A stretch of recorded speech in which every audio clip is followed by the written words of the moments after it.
जानकी जीवन स्मरण जय जय राम पार्वती पते हर हर महादेव पुंडलीक वरदा हरि विठ्ठल श्री अनंत कोटी ब्रह्मांड नायक राजाधिराज सच्चिदानंद सद्गुरु श्री ब्रह्मचैतन्य महाराज की जय।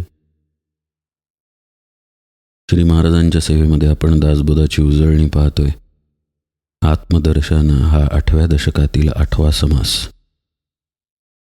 समर्थ आत्मदर्शन झालेल्या महात्म्याची अवस्था कशी असते याचं वर्णन करतात। जयासी ऐसी आहे मती, तयास ज्ञाने आत्मगती, गती आणि अवगती वेगळा अचितो। ऐसी आहे मती म्हणजे कालपर्यंतच्या निरूपणात जे पाहिलं त्याच्या पुढची ही ओवी आहे। असं ज्याचं आत्मस्वरूपाशी तादात्म्य झालं त्याच्या ठिकाणी ज्ञान प्रगट होतं, आणि हे जे ज्ञान आहे हेच आत्मज्ञान, म्हणजे हे ज्ञान आणि अज्ञान या व्यवहारी ज्ञानातलं ज्ञान नाही। समर्थ म्हणतात, उत्तम गती, अधोगती, सद्गती, दुर्गती या सगळ्यापासून आत्मा वेगळाच असतो। त्यामुळं त्याच स्थितीमध्ये साधक जाऊन पोहोचतो। पहा, व्यवहारामध्ये आपण प्रगती झाली, अधोगती झाली, किंवा यांना आयुष्यात काही मिळवलंच नाही, किंवा अमक्यानं आयुष्यात पुष्कळ काही मिळवलं, अशा प्रकारचे शब्द वापरतो। आत्मा या सगळ्यापासून वेगळा स्थिर असतो हे समर्थ आपल्याला सुचवत आहेत। म्हणजे या दृष्टीनं पाहायला गेल्यास परमार्थामध्ये प्रगती आणि अधोगती या नावाची गोष्टच अस्तित्वात नाही। परमार्थामध्ये एक आत्माच तेवढा अस्तित्वात आहे। साधक आत्मस्वरूपाकार होऊन गेला की तो आत्माकारच झाला, म्हणजे जीवभावाशी संबंधित सर्व गोष्टींशी त्याचा संबंध तुटला। समर्थ पहा काय म्हणतात, मती खुंटली वेदांची, तेथे गती आणि अवगती कैची, आत्मशास्त्र गुरुप्रचितीची ऐक्यता आली। परमार्थाची सुरुवात वाचन, श्रवण, मनन यातूनच होते। मुख्यतः श्रवणातून होते। श्रवण जर सद्गुरुमुखातून घडत असेल तर सद्गुरू जे त्यांच्या आत्मप्रचितीतून बोलतात ते साधकापर्यंत पोहोचतं। 3 प्रकारच्या प्रचिती आहेत। आपण निरूपणात हा विषय पूर्वीही पाहिलेला आहे। शास्त्रप्रचिती, गुरुप्रचिती आणि आत्मप्रचिती। समर्थ म्हणतात, या तिन्ही प्रचितींची ऐक्यता आत्मदर्शन झाल्यानंतर घडून येते। शास्त्रांमध्ये आत्म्याबद्दल विवरण केलेलं आहे। आपण कोण आहे याचंही विवरण केलेलं आहे। पूर्ण प्रकृतीचं म्हणजे पंचभौतिक विस्ताराचं वर्णन केलेलं आहे, आणि एकमेकांशी संबंधही सांगितलेला आहे। पण आपण त्या प्रकृतीचाच भाग असल्यामुळं आपण कायम प्रवृत्तीवरती असतो। त्यामुळे शास्त्रात जे सांगितलेलं आहे ते शाब्दिकरित्या केवळ आपल्याला कळतं, खरं आपल्याला कळत नाही। हे खरं सद्गुरूंना कळलेलं असतं। मग सद्गुरू त्यांच्या आत्मप्रचितीतून शास्त्रात जे दिलेलं आहे तेच आपल्याला सांगतात। ती आपल्या दृष्टीनं झाली गुरुप्रचिती। म्हणजे पहा, भगवंताचं नाम घ्या, भगवंताच्या नामामध्येच भगवंत आहे, अन्य कुठेही तो नाही, असं समजा श्री महाराज म्हणाले तर ही आपल्यासाठी आहे गुरुप्रचिती। कारण श्री महाराज हे त्यांच्या प्रचितीतून आपल्याला सांगत आहेत। आता ही प्रचिती आपली स्वतःची आत्मप्रचिती होण्यासाठी सद्गुरू शिष्याला अनुग्रह करतात। अशा प्रकारे साधना कर, म्हणजे जी माझी आत्मप्रचिती आहे ती तुझीही आत्मप्रचिती होईल, हे सद्गुरूंना सांगायचं असतं। समर्थ म्हणतायत, ही आत्मदशा अशी आहे की ज्याचं वर्णन करताना वेदांची मती खुंटली तर तिथं गती आणि अवगतीचा प्रश्नच राहत नाही। 3ही प्रकारच्या प्रचिती शास्त्रात जे सांगितलेलं आहे तेच गुरूंकडून कळलेलं आहे, आणि मग तेच आपल्या अनुभवानं प्रगट झालेलं आहे, असं साधकाचं होऊन जातं। पहा, हा प्रवास कुठून सुरू झाला आणि कुठंपर्यंत आला। शास्त्र प्रचितीमध्ये नेमकं काय आहे, जे ऋषींनी लिहून ठेवलेलं आहे तेच तर आहे। म्हणजे तत्वतः शास्त्र प्रचितीमध्ये आत्मप्रचितीच लिहिली गेलेली आहे। पण आपण देहावरती असल्यामुळं ती आपली आत्मप्रचिती असत नाही। कितीही ऐकलं की आपण देह नाही, आपण मन नाही, आपण सच्चिदानंद स्वरूप परब्रह्म आहोत, तरी तसा अनुभव आपल्यापाशी नाही। ते सगळं आपल्याला पटतं, पण आपल्या प्रत्यक्ष प्रचितीमध्ये म्हणजे अपरोक्ष प्रचितीमध्ये असत नाही. मग त्यासाठी सद्गुरूंना शरण जावं लागतं. आपण सगळं काही ग्रहण करतो, पण आपल्या देहबुद्धीतून ग्रहण करतो. तेव्हा आपण कोण हे आपल्याला कळतच नाही. आपण कोण आहोत ही जी वस्तू आहे म्हणजे आत्मवस्तू आहे, ती सद्गुरूंकडून समजून घ्यावी लागते. पहा, समजून घेणं सुद्धा शास्त्राला धरून असावं लागतं. शास्त्र एक सांगत आहे आणि सद्गुरू निराळच काही सांगत आहेत, ही गुरुप्रचिती असत नाही. शास्त्रात जे आहे तेच सद्गुरूंनी अनुभवलेलं असतं आणि पूर्वी ऋषींनी तेच अनुभवून शास्त्रात लिहिलेलं असतं. अशी ही एकमेकांमधली संगती आहे. म्हणजे मूलतः गोष्ट एकच आहे की परब्रह्मतत्व तेवढं सत्य, बाकी सगळं असत्य. पण ते विभागलं गेलं शास्त्र, गुरु आणि आत्मप्रचितीमध्ये. हे घडलं कारण आपला देहभाव आहे म्हणून. जेव्हा साधकाला स्वतःचा म्हणजे देहाच्या अंगानं स्वतःचा विसर पडतो, तेव्हा गुरुप्रचितीची आत्मप्रचिती व्हायला लागते. उदाहरण सांगायचं झाल्यास श्री महाराजांचं एक वाक्य आहे की भगवंताच्या नामातच भगवंताचं प्रेम आहे. मग एकानं श्री महाराजांना विचारलं की आम्हाला नामामध्ये प्रेम दिसत नाही. मग श्री महाराज म्हणाले की अरे नाम घे म्हणजे नामाचं प्रेम येईल. हेच समर्थ इथं सांगतायत की आत्मदर्शनाच्या मार्गावरती हेच घडून येतं. आता श्री महाराजांनी सांगितल्याप्रमाणे नाम जर घेतलंच नाही तर नामात प्रेम कसं आहे हे कळणार कसं? म्हणजे नामामध्ये भगवंताचं प्रेम आहे हे झालं शास्त्र. पण हे नाम जेव्हा सद्गुरू देतात ती झाली गुरुप्रचिती. आणि सद्गुरूंनी सांगितल्याप्रमाणे आपण नाम घेतलं की शास्त्रात जे आहे, ज्या अनुभवामध्ये सद्गुरू आहेत त्याच अनुभवामध्ये आपणही शिरतो. मग तिथे आत्मशास्त्र गुरुप्रचितीची ऐक्यता आली असं घडून येतं. आपण जे सत्यस्वरूपानं आहोत, आत्मस्वरूपानं आहोत, ते निरंतर आहोत. त्याच्यामध्ये कधीही बदल होत नाही. आपले बदल ज्या पातळ्यांवरती होतात त्या पातळ्या संपवल्या की केवळ आत्मस्वरूप तेवढं शिल्लक राहतं. आणि यालाच काही संत झोपेतून जागं होणं म्हणतात, तर पुढच्या ओळीमध्ये समर्थ भ्रांती फेटणं असं म्हणतात. जीवपणाची फेटली भ्रांती, वस्तू आली आत्मप्रचिती, प्राणी पावला उत्तम गती, सद्गुरु बोधे. अतिशय अलौकिक अशी ही ओवी. जीवपणाच्या झोपेतून साधक जागा होतो आणि आत्मप्रचितीमध्ये शिरतो. समर्थ म्हणतायत हीच उत्तम गती आहे, पण ही सद्गुरु बोधानं प्राप्त होते. पूर्वी पण आपण निरूपणात पाहिलेलं आहे की केवळ वाचून, ऐकून, अभ्यास करून परमार्थ होणार नाही. कारण असं पहा, आपण काहीही करायला गेलो तर आपण करणारे म्हणून मीपणानं तिथं शिल्लक राहतो. याचा विसर पडला पाहिजे, हे परमार्थामध्ये अपेक्षित आहे. व्यवहार पहा, बरोबर याच्या उलट आहे. आपण नोकरी करतोय, कामावरती जातोय, याचा विसर आपल्यालाच पडला तर आपण पगार घ्यायलाही जाणार नाही. त्यामुळे व्यवहार घडणार नाही. पण परमार्थामध्ये मात्र हा विसर आवश्यक आहे. हा विसर आपल्याला सद्गुरु कृपेशिवाय पडू शकत नाही. परमपूज्य बेलसरे महाराज त्यांच्या निरूपणांमध्ये एके ठिकाणी म्हणतात की तुम्हाला श्री महाराजांनी नाम दिल्यानंतर हे श्री महाराजांकडून आलेलं आहे हे आतमध्ये बुद्धीत ठसतंच. तिथं मग तुम्हाला विशेष प्रयत्न करावे लागत नाहीत. आता श्री महाराजांकडून नाम आलेलं श्री महाराजांच्या कृपेनं घडतंय हा भाव सहज धरता येतो. मात्र जर सद्गुरू नसतील तर तिथं अहम कर्तृत्व येतंच आणि ते अहम कर्तृत्व परमार्थाच्या आड येतं. असं पहा, घरात कुणीही नाही, भूक लागलेली आहे. मग आपण काय केलं, घरात जी सामग्री होती त्याचा वापर करून स्वयंपाक केला. स्वयंपाक झाल्यानंतर स्वतःचं ताट घेतलं, ताटामध्ये अन्न वाढलं आणि जेवायला लागलो. आता दुसरी शक्यता पाहूया. भूक लागलेली आहे पण आईनं जेवण बनवलेलं आहे. आई म्हणते जेवायला वाढू का, किंवा आपण आईला म्हणतो भूक लागली आई जेवायला वाढ. काहीतरी दोन्हीपैकी घडतं आणि आपण जेवायला बसतो. पानावर बसल्यानंतर आई आपल्याला पानात वाढते. आपण जेवणामध्ये दंग होऊन जातो. भूक लागली होती ना. पण पानाकडे मात्र आईचं लक्ष आहे. कुठला पदार्थ संपतोय, कुठला पदार्थ आवडीनं खाल्ला जातोय, कुठल्या पदार्थाकडे आपण दुर्लक्ष करतोय वगैरे वगैरे. आणि आई योग्य वेळी योग्य तो पदार्थ वाढायला येत आहे. प्रसंगी आग्रहसुद्धा करत आहे.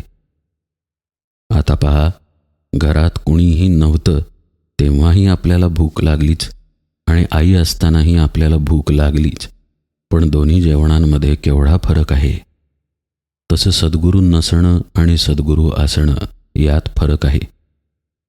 तहान म्हणजे समाधानाची, आनंदाची, आत्मसुखाची ओढ आपल्यामध्ये आहेच आहे. अगदी आपण नास्तिक असलो तरीसुद्धा ती ओढ आहे. कारण पहा, प्रत्येक कर्म मनुष्य आनंदासाठी, समाधानासाठी, सुखासाठीच करतो.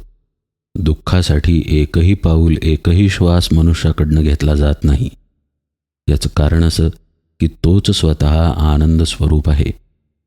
त्यामुळे भूक सगळ्यांना आहे, पण ज्याला सद्गुरू आहेत त्याला उत्तम प्रकारे जेवायला वाढलं जातं आणि त्या अन्नसेवनाकडं त्या सद्गुरूंचं लक्ष राहतं. समर्थ आपल्याला हेच सांगतायत की सद्गुरू बोध जर असेल तर त्या बोधानं जीवपणाची भ्रांती फिटते. तो बोध शाब्दिक रूपामध्ये पुस्तकांमध्ये आहे, उपनिषदांमध्ये आहे, वेदांमध्ये आहे, अनेक ग्रंथांमध्ये आहे. अनेक निरूपणांमधून तो बोध ऐकायलाही मिळतो, पण त्याचा उपयोग नाही. सद्गुरू तिथे प्रत्यक्ष पाहिजेत हे सांगायला की तो आत्माच तू आहेस, तू अन्य कुणीही नाहीस. अर्थातच याच्यावरती साधकाला, शिष्याला विश्वास ठेवावा लागतो, कारण ते त्याच्या अनुभवाचं नाही, अनुभवाचं आहे सद्गुरूंच्या. म्हणून तर त्याला गुरुप्रचिती म्हटलं. आपल्या अनुभवाचं होण्यासाठी सद्गुरू वचनावरती विश्वास ठेवणं ही पहिली आणि कायम सोबत राहणारी पायरी आहे. ऐक सत्शिष्याचे लक्षण सद्गुरू वचनी विश्वास पूर्ण, अनन्य भावे शरण या नाव सत्शिष्य. असं ज्याचं होतं तो मग सद्गुरूंनी सांगितलेल्या मार्गावरून चालत चालत सद्गुरू ज्या प्रचितीमध्ये आहेत त्याच प्रचितीत येऊन स्थिर होतो. असं त्याचं झालं की त्याला म्हणतात आपणा ऐसे करीती तत्काळ, नाही काळ वेळ तया लागी. म्हणजे ही एक प्रक्रिया आहे. या प्रक्रियेमध्ये एक शास्त्र आहे आणि एक पद्धती पण आहे. सद्गुरूंकडे जाऊन श्रवण व्हायला पाहिजे, तसंच ते विश्वासानं व्हायला पाहिजे आणि श्रवणात जे ऐकलं ते जीवनामध्ये उतरवलं गेलं पाहिजे. तर हळूहळू साधकाची वाटचाल व्हायला लागते. समर्थ म्हणतायत पहा, सद्गुरू बोध जेव्हा झाला, चौदेहास अंत आला, तेणे निजध्यास लागला सस्वरूपी. सद्गुरूंचा बोध झाल्यानंतर चौदेहांचा अंत होतो. म्हणजे साहजिकच आपण मगाशी म्हटल्याप्रमाणे इथं प्रक्रिया आहे. समजा आपण पुण्याहून मुंबईला चाललो आहे, तर आता मध्ये लोणावळा येणार, खंडाळा येणार, अमुक गाव येणार, तमुक गाव येणार, अमुक डोंगर येणार, हे सगळं आहेच की. म्हणजे मुंबईला आपण कोणत्याही मार्गाने पोहोचलो, चालत, गाडीवरून किंवा विमानानं, कुठल्याही माध्यमाने पोहोचलो, तरी काही गोष्टी आपल्याला पार कराव्या लागतात. तसं चौदेहांचा अंत साधनेमध्ये होतो. कारण चौदेहांमध्ये, लक्ष देऊन ऐका, आपला मीच वास करून आहे. या चौदेहांमध्ये जाणीव रूपानं असलेला मी लोप पावल्याशिवाय शुद्ध मी उदयाला येऊ शकत नाही. स्थूळ, सूक्ष्म, कारण, महाकारण हे असे पदर आहेत ज्या पदरांमधून जीवभाव फिरत आहे. हा जो जीवभाव फिरत आहे त्याला शांत करण्यासाठी प्रत्येक देहाचा लय व्हावा लागतो. असं पहा, समजा सूर्योदय झालेला आहे आणि लख्ख सूर्यप्रकाश पडलेला आहे, पण आता एकामागून एक 4 पदर आपल्या डोळ्यांवरती आहेत. या पदरांमुळे होतंय काय, जसा सूर्यप्रकाश आहे निर्मळ आणि लख्ख, तसा तो आपल्याला दिसत नाही आहे. आपले डोळे मात्र उघडलेले आहेत. पाहण्याचा आपण प्रयत्न करतोय, पण आपल्याला पदरच दिसत आहेत किंवा पदरामधून येणारा प्रकाश दिसतोय. आता जसजसा एक एक पदर बाजूला केला जाईल तसतसा स्वच्छ प्रकाश आपल्यापर्यंत पोहोचतो. एक बाजूला केला, दुसरा बाजूला केला, तिसरा बाजूला केल्यानंतर असं वाटतं की आता लख्ख प्रकाश पसरलाच आहे, पण अजूनही एक पदर महाकारण देहाचा शिल्लक असतो. पण तोही जेव्हा निघतो तेव्हा सूर्यप्रकाशाला आपली मिठी पडते. आणि असं झाल्यानंतर मग तिथं जर विचारलं आपल्याला की प्रकाश आहे की अंधकार आहे, तर आपलं उत्तर स्पष्ट आहे, प्रकाशच प्रकाश आहे. याला म्हणायचं सद्गुरू बोध होणं. सद्गुरूंनी बोध केलेला आहे आत्मतत्वाचा. आणि पहा, त्या बोधाचं वैशिष्ट्य असं आहे की आत्म्याला प्राप्त करायचं नाही आहे, आपणच आत्मा आहोत. हे अत्यंत वैशिष्ट्यपूर्ण बोधवचन आहे. तत्त्वम असि. त्यामुळं सूर्यप्रकाश तिथे आहेच आहे. आता मात्र आपल्याला काम आहे फक्त पदर दूर करण्याचं. म्हणजे जसे डोळ्यांवरचे पदर बाजूला करण्यासाठी प्रयत्न करावे लागतील, तसं आपल्या देहबुद्धीचा त्याग करण्यासाठी साधनेचे प्रयत्न करावे लागतील. ते जेव्हा केले जातात तेव्हा त्या चौदेहांचा अंत होतो आणि त्याला समर्थ म्हणतायत सद्गुरू बोध होणं. म्हणजे हा अंत झाल्यानंतर जसं आपण झोपेतून जाग होतो किंवा जसं इथेच असलेली वस्तू आपल्याला सापडते आणि वाटतं अरेच्छा इथेच होती की, तसं आत्मज्ञानाच्या बाबतीत होतं. इथं कुठलाही चमत्कार नाही. हे आत्मज्ञान कधीही कुठेही आणि केव्हाही होऊ शकतं. गरज आहे चौदेहांचा अंत होणं. म्हणजे आत्मज्ञानाची प्रक्रिया ही खरं पाहता एका क्षणात होते. म्हणून आत्मज्ञान सहज आहे, सोपं आहे, तत्काळ आहे, अशा स्वरूपाचे उपदेश संतांनी केलेले आहेत. रामकृष्ण परमहंस एकदा पायवाटेनं चाललेले होते आणि पाणी होतं सरोवराचं. वरती थोडे ढग आलेले होते, काही पक्षी उडत होते. ते दृश्य पाहता क्षणीच ते ज्ञानावस्थेमध्येच पोहोचले आणि त्यांची समाधी लागली. हे जेव्हा घडलं रामकृष्णांच्या जीवनामध्ये, तेव्हा ते घडताना एका क्षणात जरी घडलं तरी त्या क्षणाच्या मागे पुष्कळ जन्मांची साधना होती, हे विसरता कामा नये. आणि त्या साधनेमध्ये सद्गुरू बोध सामावलेला होता, हेही विसरता कामा नये. म्हणून साधनेला, उपासनेला परमार्थामध्ये अत्यंत महत्त्व आहे. हा जो सद्गुरू बोध आहे तो उपासनेच्या, साधनेच्या माध्यमानंच अंगामध्ये ठसतो. आणि मग जसं आपण मंदिराच्या पायऱ्या चढत चढत देवद्वारापाशी पोहोचावं, तसं साधक एक एक देहाला मागे टाकत टाकत आपल्याच स्वतःच्याच आत आत्मस्वरूपापर्यंत पोहोचतो आणि त्याला प्राप्त होऊन जातो. अर्थातच प्रत्येक पायरीवरती जसं आपल्याला वाटतं की आता देऊळ जवळ आलं, आता आणखी जवळ आलं, तसं प्रत्येक पायरीवर साधकाला ध्यास लागतो. आणि या ध्यासाला शब्द वापरलाय समर्थांनी, निजध्यास. यातला निज हा शब्दच आपल्या स्वरूपाला निर्देशित करतो. निजत्व म्हणजेच आपलं स्वरूप आहे, आपला आत्मा आहे, खरा देव आहे. याचा ध्यास साधकाला लागायला लागला की पहा, एक ध्यास जर असेल तर बाकीचे सगळे ध्यास बाजूला पडतात. तसंच सर्व काही शिष्याचं बाजूला पडून तो केवळ आत्मध्यासामध्ये विलीन व्हायला लागतो आणि शेवटी त्या ध्यासामुळंच आत्मस्वरूपाला प्राप्त होतो. गोविंद गोविंद मना लागलिया छंद, तुका म्हणे आळी जीवे नुरेची वेगळी. एकत्व घडून आलं, पण गोविंद गोविंद मना लागलिया छंद हे झाल्यामुळं ते एकत्व घडून आलं. आपल्याला पहा, आपल्या मनाची, आपल्या चित्ताची, आपल्या देहाची जाणीव आहे. ही देहाची जाणीव जेव्हा लोप पावते तेव्हा काय झालं? स्थूळ देहाचा अंतच झाला. पण तरीही मन तिथे शिल्लक राहतं सूक्ष्म हालचालीनं. तेही जेव्हा लयाला जातं तेव्हा सूक्ष्म देहाचा अंत होतो. मन लयाला गेल्यानंतर आपण आत्मस्वरूपाच्या शांतीमध्ये तरंगत राहतो. आता तिथे विचार नाही, वृत्ती नाही, काही नाही, पण आपण शांत स्वरूपानं आहे. या शांततेला अनुभवणारा सुद्धा साक्षी तिथे असतो. तो जेव्हा लय पावतो तेव्हा आपल्या कारणदेहाचा अंत होतो. तोही जरी लय पावला तरी आपण आहोत ही जाणीव तिथे शिल्लक राहतेच. हा खरं म्हणजे आत्म्याचाच साक्षी रूपातला अवतार असतो. तिथे आत्माच आहे पण साक्षीत्वाना आहे. ही महाकारण देहाची अवस्था आहे. या साक्षीचा लयसुद्धा जेव्हा आत्मस्वरूपामध्ये घडून येतो तेव्हा तिथे केवळ शुद्ध आत्मस्वरूप शिल्लक राहतं. हा झाला महाकारण देहाचा अंत. अशा प्रकारे साधक प्रत्येक देहाला मागे टाकून सद्गुरू बोधामध्ये स्थिर होऊन राहतो. लक्ष देऊन ऐका बरं का. जसं आपण मंदिराच्या पायऱ्या चढत चढत मंदिरापर्यंत गेलो तेव्हा आपण असं केलं नाही की पायऱ्या चढायचंच बंद केलं आणि दुसरीकडे निघून गेलो. म्हणजेच आपण पायऱ्या जेव्हा मागे टाकत असतो तेव्हा आपण मार्गाला स्थिर धरून असतो, मार्ग सोडत नाही. तो मार्ग जर सोडला तर आपल्याला पायऱ्याही मागे टाकता येणार नाहीत. तसं सद्गुरुपदिष्ट साधनेचा मार्ग साधक धरून ठेवतो आणि त्या मार्गावरती त्याच्या चौदेहांचा अंत होत जातो.